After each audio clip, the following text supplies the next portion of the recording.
नमस्कार, आपका बहुत बहुत स्वागत है आपके अपने चैनल लर्न मैथ इजीली में।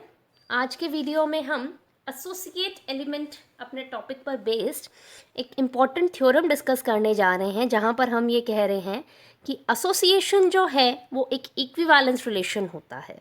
और आज के वीडियो को समझने के लिए ज़रूरी ये है कि जो मैंने आपको लास्ट वीडियो में करवाया था एसोसिएट एलिमेंट की डेफिनेशन, वो आपको अच्छे से क्लियर हो, क्योंकि अगर आपको वो ही क्लियर नहीं होगा तो आप उस पर बेस्ड थ्योरम जो है उसे समझ नहीं पाएंगे। तो चलिए शुरू करते हैं कि हमारे पास में ये एसोसिएशन जो है वो इक्विवेलेंस रिलेशन कब होता है। जब हमारे पास में जो रिंग है वो कॉम्यूटेटिव हो और उसमें यूनिटी एग्जिस्ट करनी चाहिए। अब अगर हमें किसी भी रिलेशन को इक्विवेलेंस रिलेशन प्रूव करना है तो हमें प्रूव करना होगा कि वो रिफ्लेक्सिव है, वो सिमेट्रिक है, एंड लास्ट में हमें ये प्रूफ करना होगा कि वो ट्रांजिटिव है। तो हमें यहाँ पर तीनों चीज़ें प्रूफ करनी होगी। सबसे पहले मैं यहाँ पर इस थ्योरम की स्टेटमेंट जो है उसको लिखती हूँ और फिर स्टेप बाय स्टेप इन तीनों चीज़ों को एक्सप्लेन करते हुए मैं ये प्रूफ करूँगी कि ये जो एसोसिएशन है वो एक इक्विवेलेंस रिलेशन है। तो चलिए शुरू करते हैं थ्योरम की स्टेटमेंट से। Association is an equivalence relation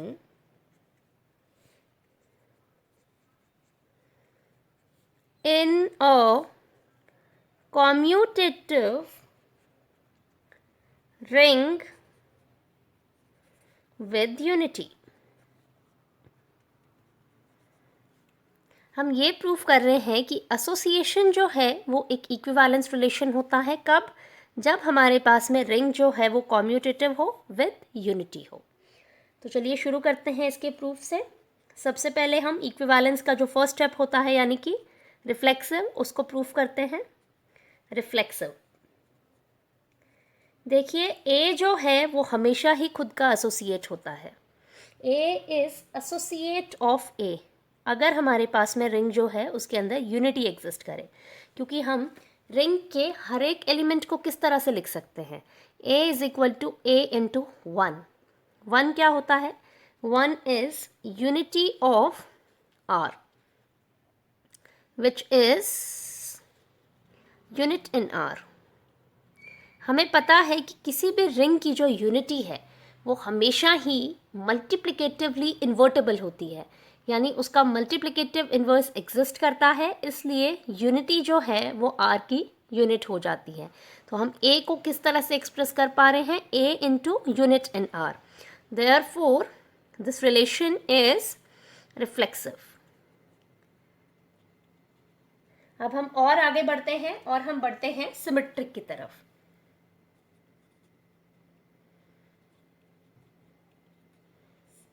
Let A is associate of B. Let A is associate of B. इसका मतलब हमारे पास में क्या हुआ? A is equal to BU, जहाँ पर U is unit in R है।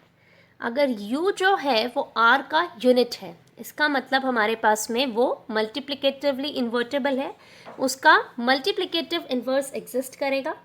हम देखिए a is equal to B u लिख रहे हैं, हम दोनों साइड क्या करते हैं? u इन्वर्स से मल्टीप्लाई कर देते हैं। तो ये हमें क्या मिल गया? A you inverse is equal to B. इसको फिर से हम रीराइट कर लेते हैं, साइड्स को ऑपोजिट कर देते हैं। इसको हम किस तरह से लिख सकते हैं? b is equal to a you inverse, जहाँ पर u inverse is unit in r। ये आ गया। तो इससे हमें क्या मिल जाता है? B is equal to a you inverse, where u inverse is unit in are. Therefore B is associative to A। तो यहाँ पर हमें क्या मिल गया कि B जो है वो A का एसोसिएट आ जाता है। तो इस तरह से हमारे पास में अगर A जो है वो B का एसोसिएट है तो B जो है वो A का एसोसिएट आ गया है। तो इस तरह से हमारे पास में जो सिमेट्रिक की कंडीशन है वो यहाँ पर सेटिस्फाई हो जाती है। Therefore this relation is symmetric. अब हम लास्ट में आते हैं अपने ट्रांजिटिव रिलेशन की तरफ।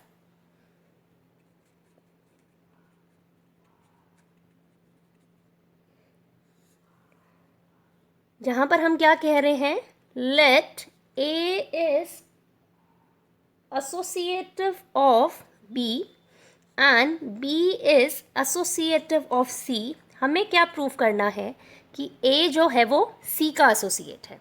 अगर A जो है वो B के साथ एसोसिएट कर रहा है, B जो है वो C के साथ एसोसिएट कर रहा है, तो हमें ये प्रूव करना है कि A जो है वो C के साथ एसोसिएट करेगा।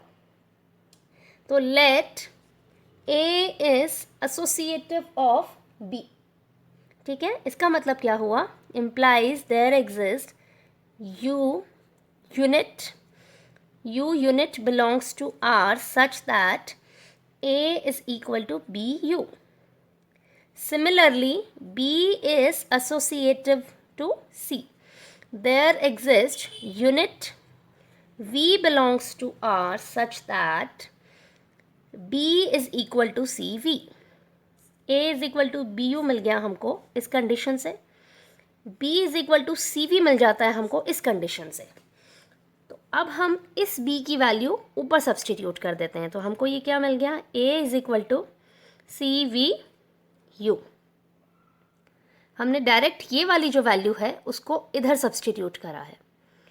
बाय नेक्स्ट स्टेप में हम क्या लिखेंगे, A is equal to C we U by associativity in R। हमें associativity की कंडीशन पता है क्या होती है, A into B C is equal to A B into C. ये हर रिंग में ये वाली कंडीशन होल्ड होती है।